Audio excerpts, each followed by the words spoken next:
Aloha.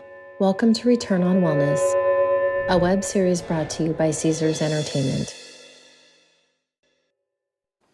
Hi, everyone, and welcome to this episode of Return on Wellness. We are in Season 4, Episode 2, and this episode is brought to you by Caesars Entertainment. Caesars Entertainment actually offers a meeting planning wellness menu at 15 of their properties in 3 different cities, both Las Vegas, Atlantic City, and Reno, Tahoe. So there will be a QR code at the end of the episode that you can scan to actually get access to that menu. And without any further ado, I want to jump into the episode. This episode, between 2 bald dudes, I wanted to interview myself, but I felt that was a little egotistical, so why not just find someone who looks like me and interview him? Excited to be joined by Thomas Padron. I told you I can't roll my R's. It's all good. PhD, so Dr. Thomas Padron, CMP, CHE, CWP. I don't even know what those last 6 letters are. Can you inform me of what they are? So they go back a little bit in my background as well too. Beginning as a chef, knowing I was a Julia Child kid. So sitting about this far from the TV many years ago, knowing I was going to be a chef, so I always knew I wanted to do. But when I was chefing and doing events, I didn't look at events. I looked at just chefing. And I didn't realize what ultimately when I was putting this food out, that people were enjoying it and things were happening. So one of the key things was a colleague of mine said, would you ever like to switch from being a chef? I thought they were going to fire me. And they're like, oh, no. We just know that what you're doing could really transform and take all those skills and move over to the event side. So I fell into events that way. I became on the supplier side, but then started doing weddings and helping couples plan weddings at the same time. So totally fell into it in industry after that. And interestingly enough, for about 8 years or so did that, and then education came up. And 22 years later, here I am, and moving forward into this crazy world, and the dynamic aspect of meetings and events, especially on the education side, is just as dynamic as it is in the industry. So is CWP certified wedding professional? Yeah, certified wedding professional, yes. Okay, cool. I didn't know that is a thing, but of course, why not? What is CHE? Certified hospitality educator. Oh, got it. And then what did you get your PhD in? Business and organization and management. Okay, that paints a very comprehensive picture of all these things. And I'm curious to dig into your background a little more. What triggered you to want to start educating? Because you're a professor, correct? My favorite parts about when I was a chef was I would always say, let me take care of the new people. Let me take care of their 90-day probation. Put that on me. Checking in, where you get your clothes and where you get your chef coats at, where you put things away, how you do things. And I had, interestingly enough, and I watch this as now as a professional, I had people I didn't know were watching me. All the little steps I was doing, I was just doing my job. I didn't realize that they were going, wait a minute, what is he doing here? He's actually formalizing it, and it wasn't formalized. This is back in the early 90s. And it wasn't formalized, so the thing is that I was formalizing it in my mind as, you need to do this, you need to do this. And I would carefully take them all the way through. So that education part just was there, and people would question me, did you ever think about being a teacher? And I swore I would never be a teacher. I have a mentor now who's 85. I see her every time I go back to Wisconsin. Don't hold that against me. I see her every summer, and I say to her every single time, Teresa, I swore I would never do this, and I'm doing exactly what she did 30-some years later. Are you from Wisconsin? Yes, I am. What part? Between Madison and Milwaukee. Watertown is where my parents live. Oh. I lived in Milwaukee for almost an entire year. I made it through winter. That's why you moved. I made it through winter. I moved there in September or October of one year, and then I moved back to California in August. So I did all the things. I survived a winter when the bank clock said it was negative 212 outside in my penthouse apartment that rented for $900 a month. And then I went to Summerfest and watched the fireworks from my couch, and then I promptly left. But I will forever be a Packers fan. I'm a fan, not a fanatic. There's a difference. Yes. I think one of the things that sealed the deal for me with the Packers was their stadium tour is the best stadium tour I've experienced anywhere on the planet. Because the field entrance portion of it, it's great. One of the things that I found interesting about that tour is there's next to zero advertising in the whole place. It's all about the football, which is great. The stadium is city-owned. Correct. The team is fan-owned. Correct. One of the owners. Okay. I have a share. Perfect. And then when you go do the tour, they bring you down, they stand you next to the locker room, which you cannot access unless you are a Green Bay Packer. And you can't rent it out. You can't do hospitality events. It is sacred, hallowed ground for that stadium. But they let you go out through the players' tunnel, and they pipe in crowd noise that gets louder with each door that opens. And so you get this feeling of what it must feel like. And it gives me chills even now talking about it. It was unbelievable. But I digress. That's not what we're here to talk about today. So you started watching Julia Child, you started cooking. Did they try to move you into banquets, essentially? The thing is, I wanted to because I liked restaurants and I had worked in restaurants all the way from literally Burger King to a French fine dining, fast food. I've worked all this. And my favorite thing was not in restaurants. It was on big production side. I wanted to make big batches of chili and mashed potatoes and gravy and lasagnas. I wanted to move in the bigger side. So I was seeing more of it, but literally taking it for granted because I was focusing on my food because I'm a very focused person sometimes. So I was really focusing on my food and going, I'm missing all of what's out here. That opened up my eyes to going, wait a minute, I have an impact on all of this, and that's really where that came from. We could definitely dig into food around events. Yeah, I know we got to catch up at Convening Leaders, and we had some thoughts about the food. So first question is, what are you seeing right now in the space? It's given that you obviously have a perspective and an angle to look at the broader picture of things, what's something that you're seeing right now? I would say mental health and empathy. And what I'm seeing, one of the things that's kind of missing is, it's do as I say, not as I do. It's part of their putting it out there, but it's almost like washing it. Going, oh, well, we should be doing this. But then you turn around going, so it's kind of going back to what we talked a little bit about at PCMA. It's following through in your steps, and it's following up, but also following through. And I'm not seeing a lot of that. And that's kind of where, and I'm not blaming anybody or anything, any processes or any systems. It's just the fact that there's so many things that are going on right now with AI and budgets and food and beverage and dietary restrictions. So many things are going on that everybody's trying to figure out what to do, and sometimes things get missed. Okay. I think the rules for thee, not for me is a common thread across all organizations and governments at the moment. So I think that's interesting to say. What I find fascinating is I had a conversation with someone yesterday who was at Convening Leaders as well, and they met someone who hadn't been to a Convening Leaders in 5 or 10 years. They hadn't been in a while, and they said, oh my God, this is so different. And we got to talking about sometimes when you're seeing something again and again, and we were talking earlier about you work out on a regular basis. When we see ourselves in the mirror every day, we lose sight of those incremental changes. Right. And then you see someone who hasn't seen you in a while, and they're like, you look amazing. And you're like, thanks, I kind of forgot. Look the same. yeah, you think you look the same, but sometimes, do you think there's any of that sometimes we're too close to see the progress? And that's kind of, it's the optics. It's the optics that are being put out there, but it's also, there's so many different eyes. They're seeing different things, and that's why there's so many different perspectives, and that's why always just having the conversation is so very important. Everybody always talks about, let's come to the table and have a conversation, but it's so true because everybody's seeing it from a different angle. They're seeing it with a different context as to understanding how they're seeing it. Even those educated, younger coming through, those who've been in industry for a very long time as well too, they see things differently at the same time. Fair enough. I think that's important that sometimes you are too close and you're only seeing the micro improvements and they're so small you don't see them until you step away. That's why I'm going to say the D word, diversity, and various perspectives are important because it helps you see the things that you might miss because you're too close to it. Okay, so let's jump into, because you teach, and you teach at a couple different places, yeah? Correct, I do, yes. Where all do you teach? Cal State East Bay. Okay. University, 4-year school, and then College of Marin. It's a 2-year school, transfers into my 4-year school. Perfect. Okay. So you're interacting with the next generation of hospitality, hoteliers, event professionals, et cetera. When we talk about workforce sustainability, what do you think's driving burnout in the hospitality industry right now?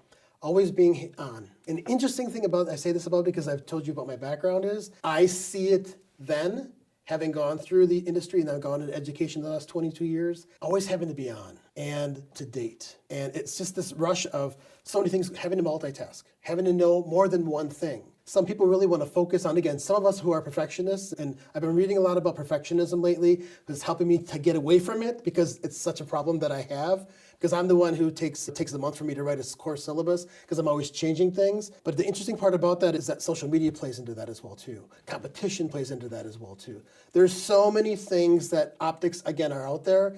And the almighty phone has revolutionized everything and everything that we do. And that has changed so much of how the education part of it is going on. The students are seeing it, how events are running at the same time as well too. We just have a lot of eyes on us and we're always to be on. The camera's on, you're on stage. And when we're off stage, we try to let our hair down. But the biggest thing is not being able to do that because you're always on. Speaking of being always on, are you following what's happening with hospitality schools and education internationally as well? Yes. This is my suspicion around burnout. I think it's a more US-centric issue than a lot of other places. They have their own respective countries, but the US is just a little different when it comes to those kind of things. There's just more the anxiety aspect.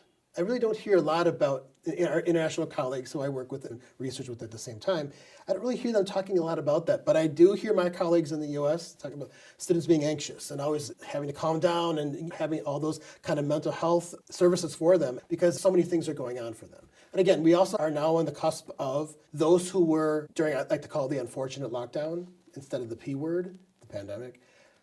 We are now having those in our classes. The before times. They've come in there. And so now we've got 8 years of kids going to come through. And so we're going to see that whole part of them and how they're learning, how they needed to learn, how they're going to have to learn, how we need to adjust to that as well too.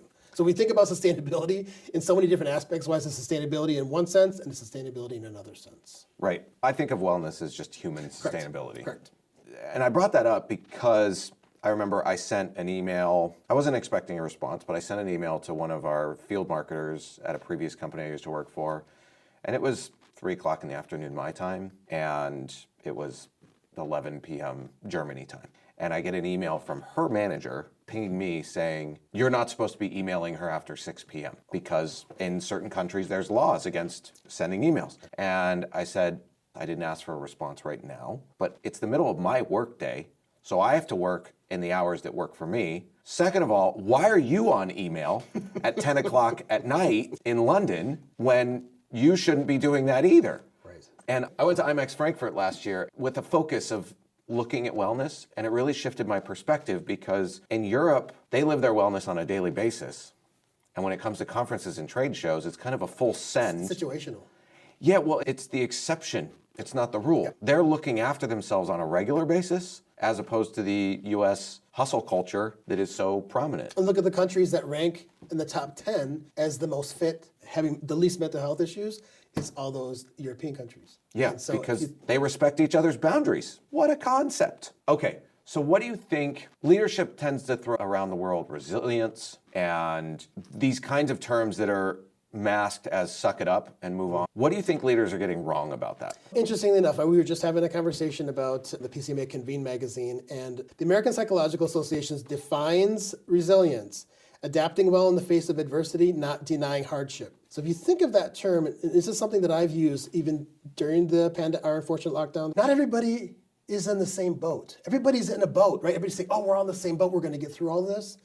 But some of you are on yachts. Some of you are on cruise ships. Some of us are on floaties. Everybody's in a different boat. So you can't say the same Somebody's thing. in a kayak with a hole in it. You're treading water. So that's the biggest part is going, yeah, we're all in the same boat. We're not. And that's one thing that I actually hated when they kept saying that. The media kept saying the same thing as well, too. It is not the same thing. These young individuals, these young people, I mean, we're talking kids in 2, 3, 4, understanding what's going on. Why is mommy and daddy home? Why can't they go somewhere? Why can't I do this? Why can't we go here? Understanding what that means for them. And then those who are less of means and more of means, it wasn't the same boat. It still isn't the same boat. It never will be. They're all in different boats. So resilience is not the same for everybody. Fair enough. And I think that the people that like to throw that around, I think there's strength in overcoming things, but I think different people need different things to overcome those things. So when we think we can tell people to just suck it up and move through it, we aren't necessarily taking that opportunity to show true leadership when you could say, how can I help you get through this? What changes the dialogue? Okay, since we touched on human sustainability, I want to dig into why is human sustainability good for the business? You think about those nurturing environments, right? And you think about everybody being aware of what's happening, wise of empathy. And many of us, especially in this industry specifically, talking about neurodiversity and applying it and using it in so many different ways.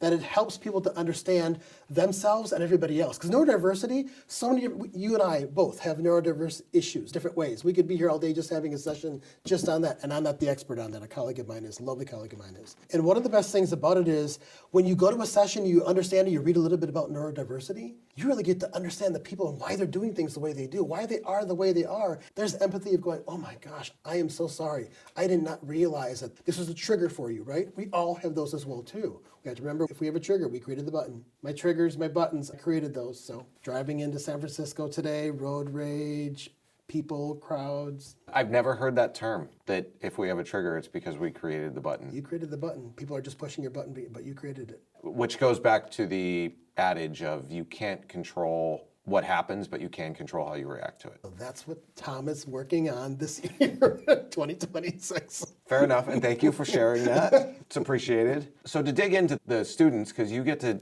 find out about things before, maybe you didn't know about 6-7 before everyone else. What are students looking for or demanding? Are they coming in with a higher resistance for the always-on thing, or are they accepting of it? Are they, this is just what I gotta do? How are they reacting to the way that we have traditionally treated event professionals? The biggest thing that they are coming in with is they want flexibility. What does that mean? As you know, there are rules, right? And rules are made to be broken, as one somebody who just lives by that. But the interesting part is that they want the ability to go, well, can we have an option here? Can we have different options of doing things? And that's, a colleague of mine uses that in different classes that she teaches as they have the ability to, if they want a C, do this work. They want a B, do this work. They want an A, do this work. And some of us don't prescribe to those kind of things. It's a different way of teaching as well. But they're looking for flexibility. They want to be part of something. They want to be connected to something. So what am I doing as an instructor for those students to have them connect to something? Not just rudimentary doing, because I'm not a big person on tests and quizzes. I'm experiential learning. I want them to have experiences. They're not going to remember a test or a quiz they took. They're going to remember a project they did, something that they were connected to. And they ultimately want to take that and follow that into industry as well too. So when they're thinking about companies, they're looking for those companies that they can make a connection with, but they're also going to be flexible with them. So we look about flex schedules, right? And sometimes I want to come in Tuesday through Thursday and be home Monday, Fridays. All these kind of things are all part of that because why? Remember, earlier I said a group of students are now in from the pandemic who had that time. So they saw their parents doing the same thing as well too. But as you know, the back to office is really taking root even more than it did 2 years ago. It's full on now because many of the corporations, largely the banking corporations, have all said you're all coming in 5 days a week. So they basically want to paint their own path. Yes. So they would rather know what the objective is, how to get there, but then they get to determine the way to get there. I've felt like that for a long time because I've always felt if I get the job done, who cares when or how or whatever, as long as deadlines aren't missed and prices don't go up, things of that nature, what does it matter? Right. If I do it in the office, I do it at home, whatever. So now, are they more staunch about this, or are they accepting that there's some old school people that think it needs to be done a certain way and that's just what it is? Well, if you've ever seen the video, and I recommend anybody watching it, called The Industrialization of Education. I believe it's a 1970s, early 70s video that was put out. It explains education today, that exists today, and how it's so outdated.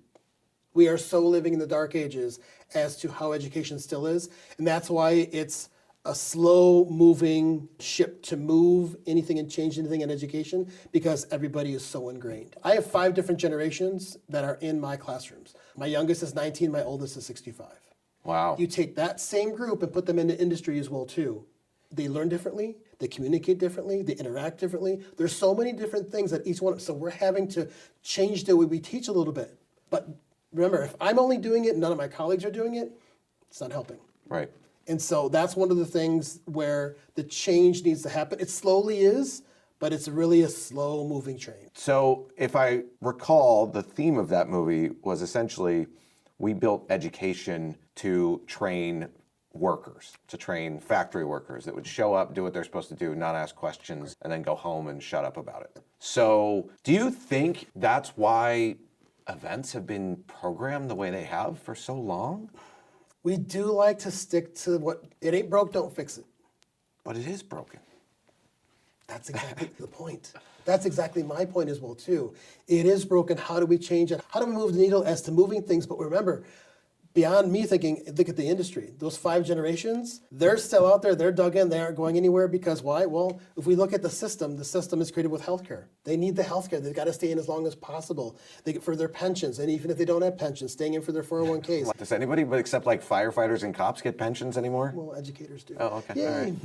All right. 2 of them, by the way. So, I mean, you think about that in itself as to those, I've been old dog, learning new tricks. I've been successful for the last 40 years of doing this. I'm going to stay doing it this way because this is how it gets done. But at the same time, all these changes in that amount of time, they've kept up as much as they needed to get by. They haven't really kept up. So this is kind of where, as we talk about AI later, AI is going to change a lot of things for that because you're going to have those skills. Yeah. Well, it's much like, speaking of skills, what kind of skills are you finding to be most important to ensure people have longevity within the industry? One of the things that I teach are what I call success skills, or they could call them human skills or soft skills. But the number one, and I've done research on this as well too, in the event side as well, is communication, period. Employers are saying it, it's written in papers, it's written in books as well too. Communication is where they're looking for. Can you communicate? Can I look you in the eye, shake your hand, smile, and can we have a conversation? Can we talk about anything? And again, remember what the years of lockdown did. Everybody's been on their devices. They can't look anybody in the eye. They've been hiding behind a screen. That communication is so very difficult for some of them. And it's almost uncomfortable interacting with some of the younger generations because they can't barely look at me when I'm talking with them. And I speak to everybody all the way down to second graders, high schools, all around the area. And it's very difficult sometimes. Are you teaching second graders how to read BEOs? I'd like to. Learn it now, everybody. But when you think about that, those skills are so very central as to, those are human. Those are us having a conversation. Again, and having to look at myself and looking from the inside out, I'm a Gen X. So we grew up going out and sitting on the street and playing with a rock or playing with a stick or kicking a can around. That was then. Now it's like everything's on your phone.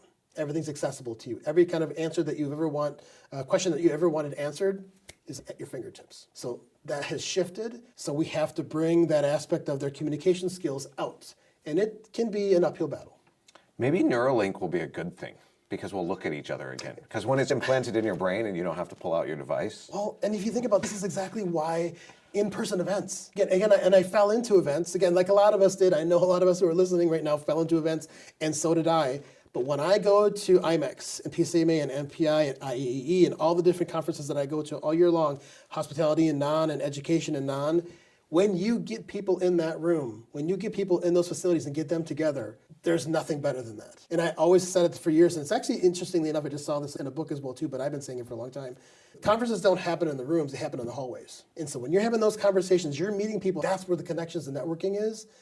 So when I take students to conferences, I am more on the, yes, do a session, go to a few sessions here, but please network. Please go to every single one of the networking things that's free. If I'll pay for them, I'll pay for them for you. Go to these, get involved, meet people, shake hands, smile, right? All those kind of things that gets people part of that.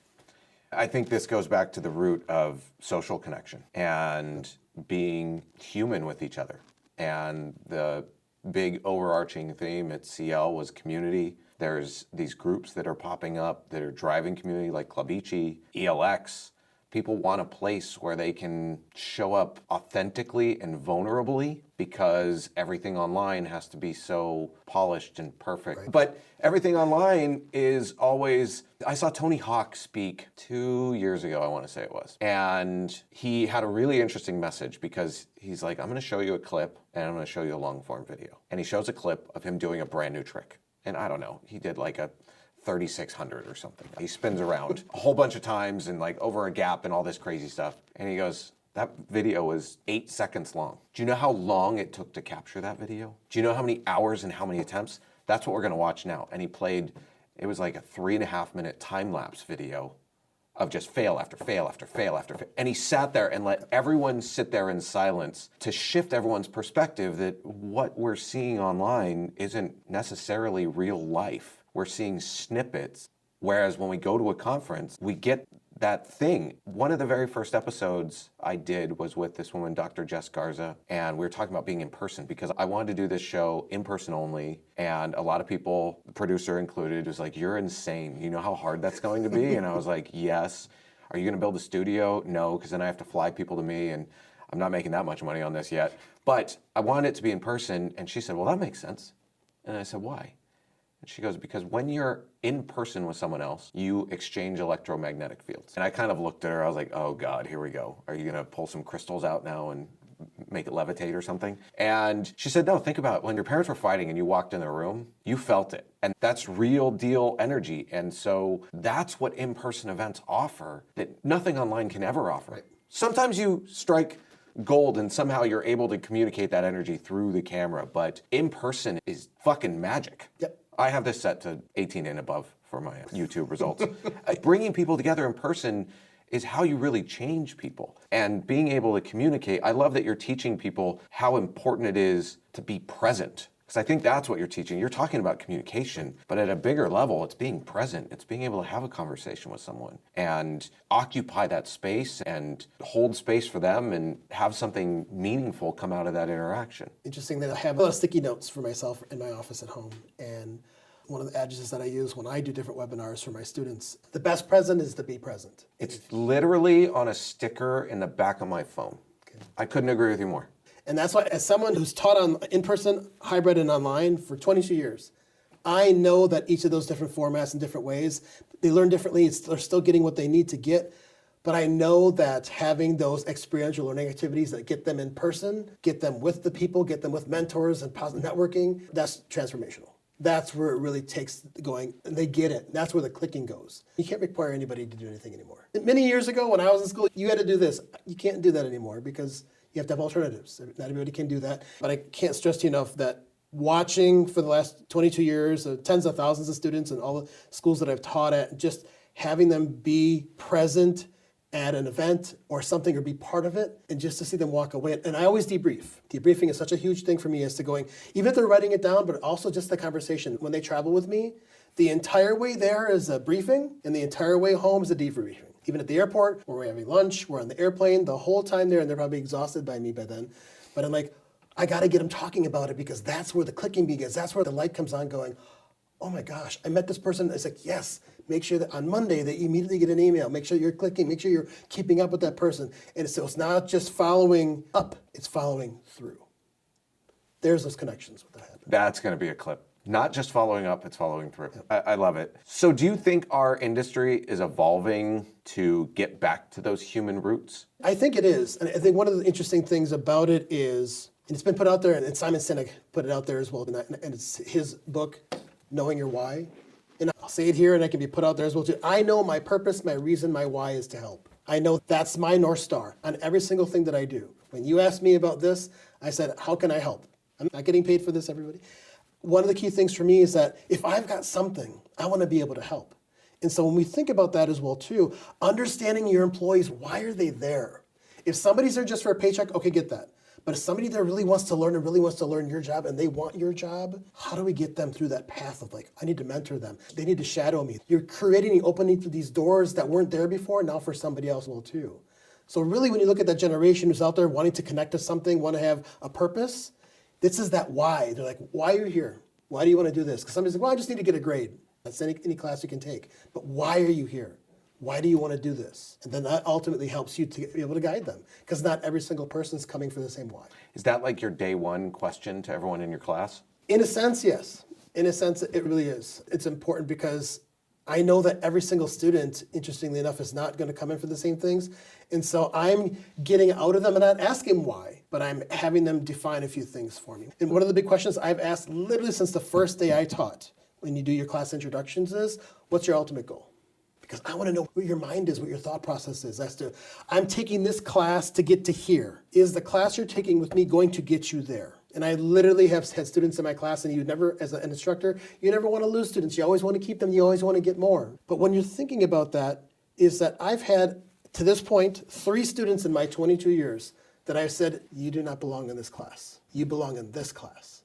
And sometimes, literally, I've taken 2 of those students out of my entire university and put them into a different university, going that we cannot provide that for you here. We don't have these people here to do this for you. We don't have the programs here, but they do, and I can tell my colleagues. And I've got them on the phone with them, giving it to the other schools going, hey, I've got such and such a person here. Talk to them. I want to get them over for an interview right now. You're a half hour away. That's an important part. That's part of my why, helping them to find their why at the same time. So if someone just says, I want to go to the bougiest hotels and have seemingly endless budget? Do you tell them to get into incentives? Doesn't everybody want to do that? Because again, go back to your phone. Everybody sees the gloriness of it, but they don't realize getting to that point, what it takes to get to that point. Yeah, agreed. All right, let's talk a little bit about credentials, because there is no shortage of alphabet letters you can add to your name in this industry. Welcome to my world. Yep. Yeah. There's DES, Digital Event Specialist. There's CMP. You're also CMP. I left that part off. There's CMM. There's CTS. There's CTA. There's CSEP, Certified Special Event Professional. Yeah. I have my PMED. Are you familiar with that one? Yes, I am. Okay. And there's these endless list of credentials, and I think Gary Murakami has the gold medal for accumulating the most of them. Yes. Every time you see his name, you're like... If his name was on the back of a jersey, it would go across both his arms. You just want to see his business card going, is it two-sided that you have to have the rest of the letter? Hi, Gary.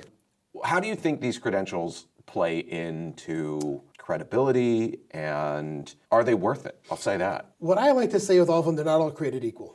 And there's no guarantees. Same thing with a PhD. I have colleagues who are PhDs who still can't find a teaching job. There are no guarantees. And one of the adages that I've used for years is that it's not where you went, it's what you did while you were there. So you can be from Egypt, as I like to say, for your 18-plus crowd, and no-name university, but still rock it out of the park. You can go up against the people from the big Ivy League schools and rock it out of the park. And just a side note, I've done that. I've been from a small, no-name school going up with larger ones in the culinary world and done my thing and beat them in the largest culinary schools on the planet. Because again, it doesn't matter where you go, it's what you do where you're there. Are you applying what you're doing? Are you just going there? Because everybody hates tests and quizzes because you don't remember anything from that. And so that's the biggest part when you think about those is that, but the key thing is those things do sell. People like to see it, especially with the CMP. It opens doors. And I remember when I was finishing my PhD as well too, my professor said, Tom, it'll open doors for you. And I had a colleague of mine now who's teaching a year more than I have, but she was like, you wouldn't believe it. And I just wouldn't believe her. I'm like, I'm getting nothing now. I put out 25 different resumes and packages, and this is years ago. And she's like, wait until you see that. Then the floodgates came. So it's interesting. And the CMP, the same exact thing as well too. People just set up a little bit more. But remember, we aren't given things. Right. These are not deserved, these are earned. And I have a huge thing with things that are deserved. Not much in life is deserved. You earn things. So you would not be a fan of a honorary CMP, like an honorary doctorate? Nope. We may have talked about that earlier. And so I was actually trying to find out if you had a trigger that I could push that button to. Ooh, shade of calm, everybody, shade of calm. Okay, when we talk about workplace well-being, I think I read an article in Fast Company where the author said 2026 is the year where companies are going to realize that workplace well-being is going to be a differentiator. What do you think that looks like in the event space? Operationalizing every single initiative. Somebody comes up with something like, hey, can we do this? And interesting enough, going to all these different conferences and seeing what people are doing lightly, half-heartedly, and those who are just diving fully in. You're seeing the internal stakeholders and external stakeholders who are part of this. And when somebody said, we're going to have a quiet room, I went to IMEX and there was a quiet room. And everybody's like, oh my gosh. It was one of the most popular things there. It was always packed. People were waiting in line to get into the quiet room. You didn't come to Circadian Cove? I remember, I'm faculty chair for the faculty program. Cut. So this is this episode. It's okay. It's going to be there again this year. You'll come see it this year. I will. Okay. I'll be there. Oh, I'm there for 10 days for credit. Sorry, as you were saying, the quiet room as a starting point, there was a huge line for it. What other things are you seeing? I'm sorry, I derailed you. I know this is one of those things that people roll their eyes at, and I do too, but as a dog lover, I love dogs. I don't have one for a reason because I would be the one with the cat going over in front of the nose in the middle of a webinar. I just know what would happen. But the puppy thing. I sat at PCMA at Convening Leaders at my lunch times, right next to the puppy thing. Not because it was there, because it was a really nice cushy couch that I was sitting on. Again, mental health, right? You want to have somewhere nicer to sit than at the tables talking to people you don't know, right? But one of the key things about it was I was watching the people, and I'm a people watcher. I love malls, I love airports. And so when the people would sit outside, and almost like little kids, then they'd get inside, and it's almost like they would, the whole area of calm would come over them. They'd sit down and just want to be. Not necessarily they had to be petting, they just wanted to sit and be with them. And so that whole sense of, it's like a sense of belonging. Oh my gosh, I'm with something on this planet that I don't have to care for, but it makes me feel good. And so just that part, I know that there's a lot of stuff that's written about everybody having dog petting places and all those. Julius Solaris puts a lot of those kind of things out as well too, and he's not a big fan of them. Julius, I love you.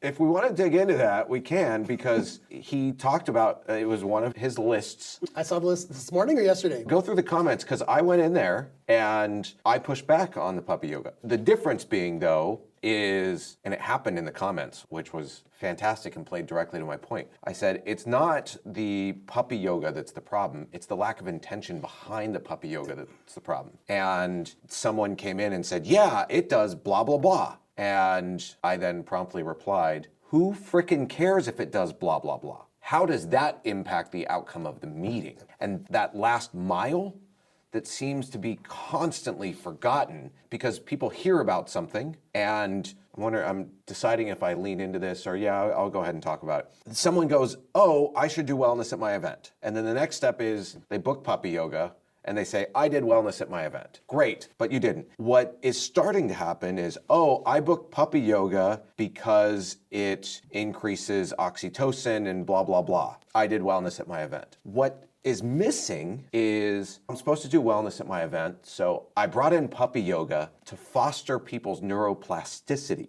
Because when you engage in a practice that you do on a regular basis, but it's varied, there's a sense of novelty that's triggered. There is something that you might do on a regular basis, but now it's different because you don't know if the puppy is gonna bite or pee or poop on you.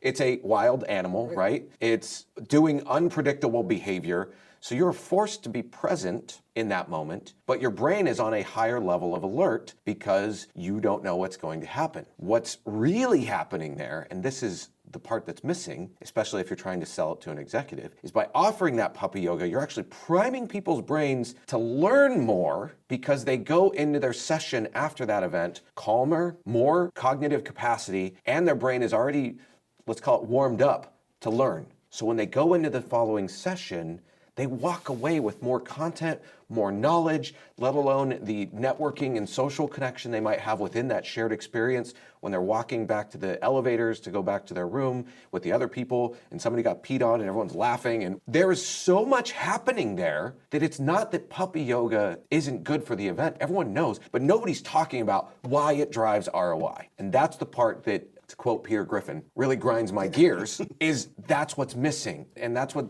drives me crazy about in the wellness space, is people love to talk about what it does, and they've heard some person on the internet talk about the scientific benefits of something, but they're not connecting that last mile so that they can communicate it to an executive about why they need the budget to offer that. So, sorry. But I'm good with the puppies. Completely agree. Because of the outcome it drives. And the funny thing is, looking at it, I kept looking at it, I said to my colleagues, it looks like a decompression chamber. They're in there, they're letting their hair down, literally, metaphorical hair. Right? But you can see them in there, and it's almost like they just melt into a chair when they get one around, and you're holding it, just that it's there. And you can see the joy in their face, and you can just see them tuning the world out and the craziness of our world and all the angst that we all have and the anxiety that we all have about a million different things externally. It's just that time that you get with that individual or the pet or whatever it is, and then moving on from that, but also creating that community. And how many times when I went to Trevor Noah, a group of ladies over here talking about being with the puppies, and again, for some odd reason, another group of people talking about the puppies. It sticks. And whether people like it or not, that stuff works. And so why not run with it? Why not run with the dogs? They run with the bulls in Pamplona. Why not run with the dogs? Yeah, I agree. I have no beef with puppy yoga. I have a beef with it when it's done intentionally and its value is not communicated properly. So the big question is, in the workplace, who owns this? Is it HR? Is it events? Is it leaders? Is it the venues? Is it all of the above? I think everything starts at the top. But here's the thing that you just brought up. How do you convince the top? Because they're ultimately making the decisions, right? They ultimately get the final decision. But they're the ones who should be saying, here's how we're going to do things. Here's how things are going to go. Here's what I approve of. But if they're not understanding it fully, and as we know, let's be honest, sometimes those at the top really don't have a full understanding of what's going on down here. You've never been a frontline person. How do you run a hotel when you have never been a frontline person? Most people have. And so that's kind of the same thing in events. If you've never been down here, you never served somebody, you never washed dishes, you never set up tables, set up a banquet, set up a wedding, you can't get up here if you're not going to be down here. And that's one of my adages that I teach students. I want you to start at the bottom like everybody else and have a respect for the different positions going all the way up. Because if I don't understand it, there's something wrong. I need to understand it, and so teach me. Yeah, fair. Put them in puppy yoga and let them, it's kind of like that. It's like, okay, so it's like throwing your kids in a pool, so teach them how to swim. Throw them in there, right? But that's exactly it. It's the same thing with CEOs and all of those at the top. Let them hear, have you ever tried puppy yoga? So go try it. No, I don't need to do that. I have dogs at home. I know, no. Having a dog is not puppy yoga.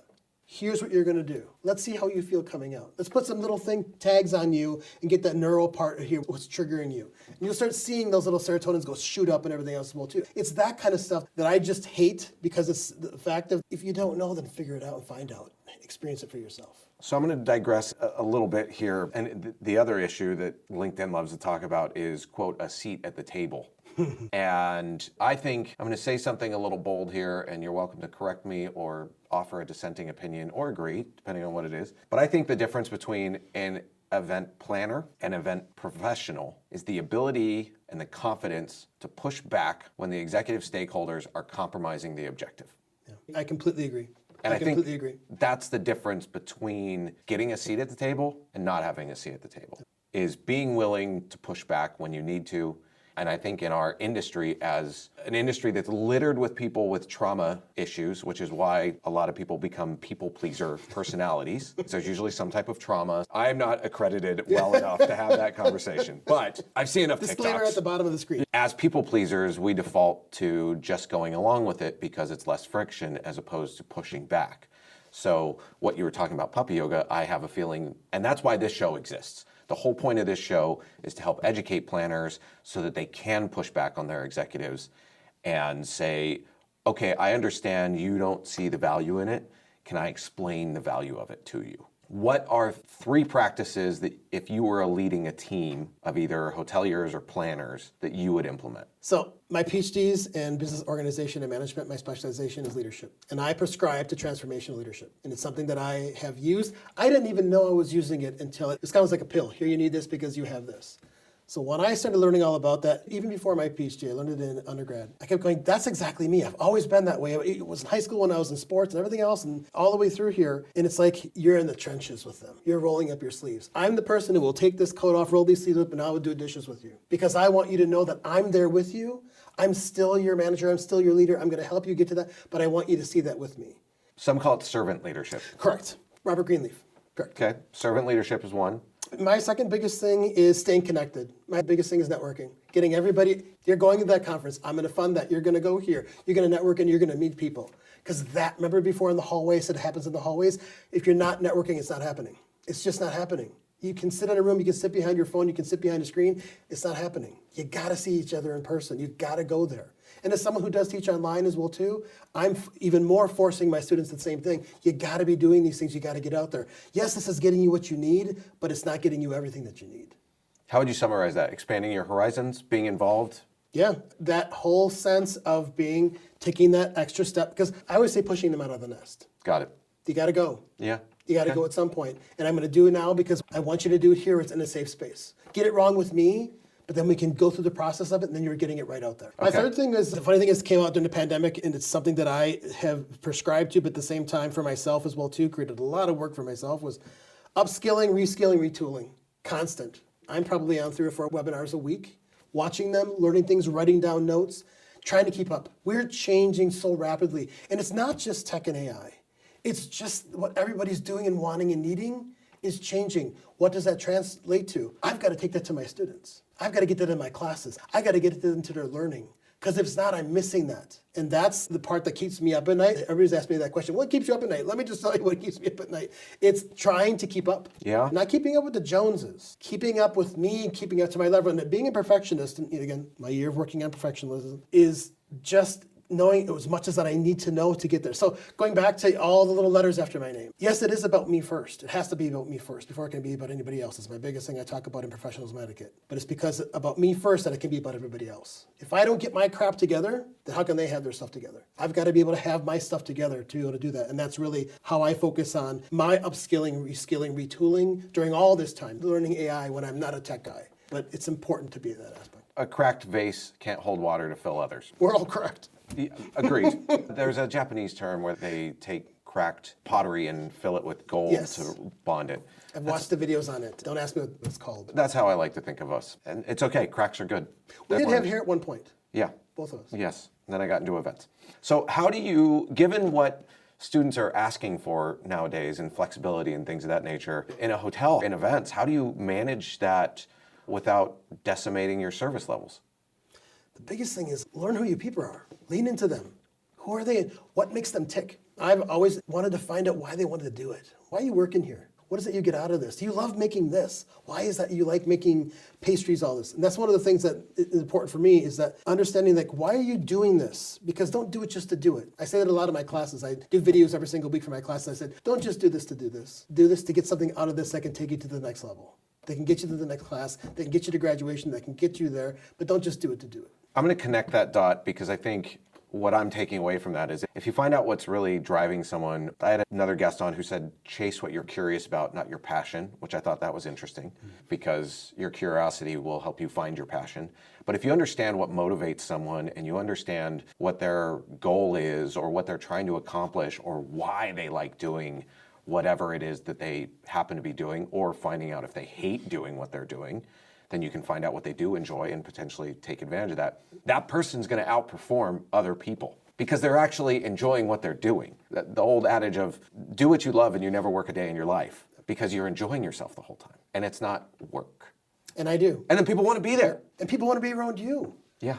People want to be around those people. You become infectious. In a good way. Super spreader.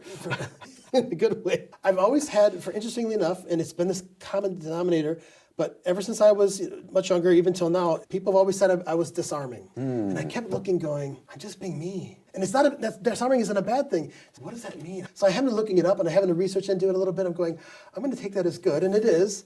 But the important part is that they want to be around that. Yeah. That becomes infectious. That becomes, how do I get to what you're doing? Now, I don't want them to be like me, because they don't want to be as screwed up as I am and all the craziness in the world. We know that. But the fact is that you realize about yourself, that self-awareness. You're internalizing a lot of different things about yourself. So what would you stop doing today as a leader? The washing of anything. We talked about this earlier. So the wellness washing, the green washing, all these kind of things that I have seen out there. I thought of this an example literally this morning at 2 a.m. You remember when hotels used to put gyms, and you post this all the time, and I love this, because I laugh at them every time you post. A hotel puts a gym. I built one of these hotels and took one of the rooms out and put a gym in that room. I built one of those back in the early 90s. It's the same thing. When you think about that, it's like you're just doing it to say that you have one. That's not have one. There's nothing in that. You've got to be able to go, it's following up and following through. If you're going to have it, then you're going to have a dedicated space. It's going to be done. Marriott guy, through and through. I live by a Courtyard by Marriott. And every morning I want to go to the gym. Every morning, and again, hey, that still works as Marriott because we're still in the Bonvoy, right? When I drive by every single morning to go to the gym, I see their gym and it's lit up. And it's a legitimate gym. It's the whole side of the building. This is a Courtyard. And I just look in there going, TVs are on. They got 2 TVs. They got everything possible in there, and I would love to, because I could walk to it in less than 5 minutes. But when you're seeing that, you're starting to see businesses not take for granted anymore, going, oh, we just put some exercise equipment out there. No, there's a physical place they can go to. And I think that's the part where everybody needs to buck up or not do it. My dad always used to say to me, it doesn't matter what you do, always do it to the best of your ability. Why do you want to do it twice? If you're going to dig ditches, dig the straightest. Yep.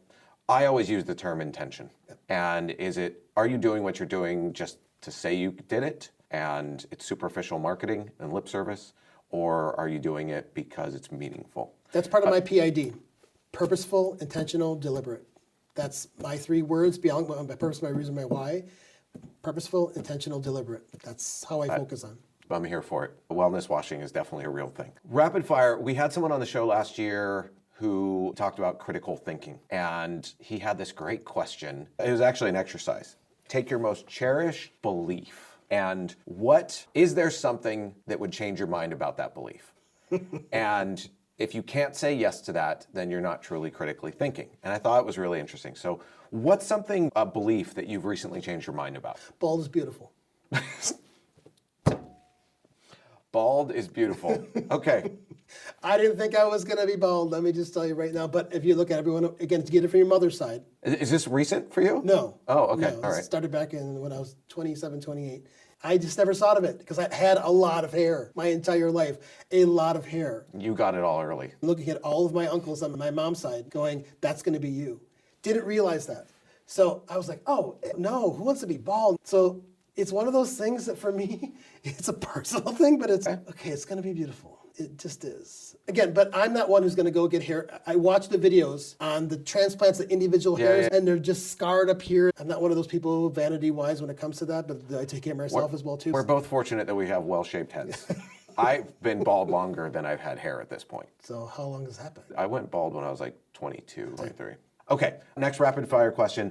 What's a metric that leaders aren't currently looking at that they should be? Employee sentiment. Should those be anonymous or not? I think it should be out in the open. It's kind of like everybody get a sticky note, same color, and go on the other side of the room and put one on there, and then we'll turn it around. Everybody can see how everybody's feeling. You got to know what they're feeling and thinking, because there is no you without us. So if you're not thinking about that, and this goes back to empathy, this goes back to awareness, this goes back to everything, even mental health. I got to know what my people are thinking. Where are they at? Going back to the boat thing, right? We're not all on the same boat. Somebody's struggling more than somebody else is. That's the exercise. Right? Describe your boat.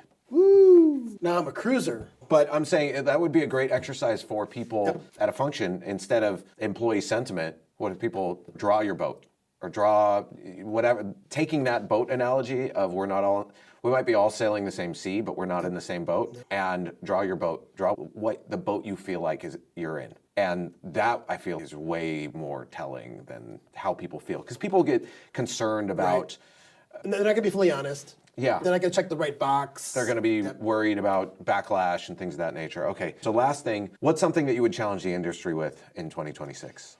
Being deliberate, intentional, and purposeful to a new level. We've already proven that we earned a seat at the table. Let's go to the next level with it. Because remember before I talked about deserve and earn? I don't believe we deserve a seat at the table. We've earned a seat at the table. And I'm loving this. And I believe it was Julius who brought up the CEO, Chief Events Officer. He brought Time Magazine, right. Yeah. And I can't tell you enough how that went out immediately to my students. It went out immediately to colleagues. I'm like, yes. Because I was once told by someone, those who are watching will know this, that people in events are not C-suite people. Hurtful? That stuck with me. I'm still quoting it to this day, and this was, mind you, probably not even 5-6 years ago, and I still use that adage, but that person did say it, and it still burns me to this day, and so bring it. Because we've already proven it, we've already earned it. Get that seat at the table. Be deliberate, purposeful, and intentional about what we're doing. That brings us that seat at the table, because we don't want to be on a menu. It's the chef adage. Yeah, but at the same time, you have to earn your seat at the table by thinking about what's best for the business, how what you're doing is impacting the business. It's wild to me when you look at a marketing budget, big giant marketing budget. What is usually the biggest line on the entire budget? Events. Everyone knows the impact events have. What's the ROI of it? But if that event planner is not transcending to become an event professional, they are going to stay a planner. Their budget's going to get slashed. Because if I go to any executive, if I go to anybody on the face of the planet and I say, you give me 150 grand and I'm going to put $1 million in your pocket, who's going to say no to that? Nobody. And that's what events can do if documented, managed, and run properly. But we all seem too afraid because of our trauma and our people pleasing to be able to document that, or there's people potentially gatekeeping us from promoting that. But I don't know a CMO, I've never met one, that's, oh, you're making me look bad by outperforming all my other marketing channels. I've never experienced that. They're like, oh, we need to be spending more. Whenever we did a trade show, what was our ROI on the show? Do we double down or do we bail? Or do we stay the same because of analyst relations and things? It's wild to me that this conversation is still happening because I lived in that world for so long. But maybe that's just me. Okay, any closing thoughts? I know we talked a little bit about AI and wellness prior to recording, and you said you noticed there was a theme there. Yeah, interestingly enough, those are the two threads that have been running through research, running through articles, running through what's been talking about, what's been chatted about as well too. I'm on LinkedIn a lot as well too with different colleagues and educators in the industry. Is just those aspects of keeping up with that. And because remember, we're ultimately producing the students and producing the next generation of meeting and event professionals. What do we need to do? What should we be doing? Are we light years behind? But here's the interesting thing. We're learning AI at the same time our students are. I'm trying to learn it a day before they do. I literally have a webinar, I have another one tomorrow. It'll go on Monday's class because I'm like, I got to learn this before I put it out to them. But that's the part, here comes that recency and relevancy, but at the same time, that sense of urgency of going, we've got to keep up, we've got to be at the table, we've got to always be on. That lets everybody know that going, here's what's happening, here's what's moving and shaking. If you ever need a guest lecturer on wellness, let me know. I know some people, or I might be willing to do it as well. Not that's anything I'm looking to go down a rabbit hole of, but I think self-care is really important, especially in this industry. And I jokingly call myself the fittest male event professional for a reason, mostly to encourage other people to go take care of themselves. Thank you so much for being here today. Thank you to everyone tuning in and watching. We really appreciate you being here. And look for that QR code at the closing screen so that you can check out Caesar's Wellness menu. Until next month, this was another episode of Return on Wellness.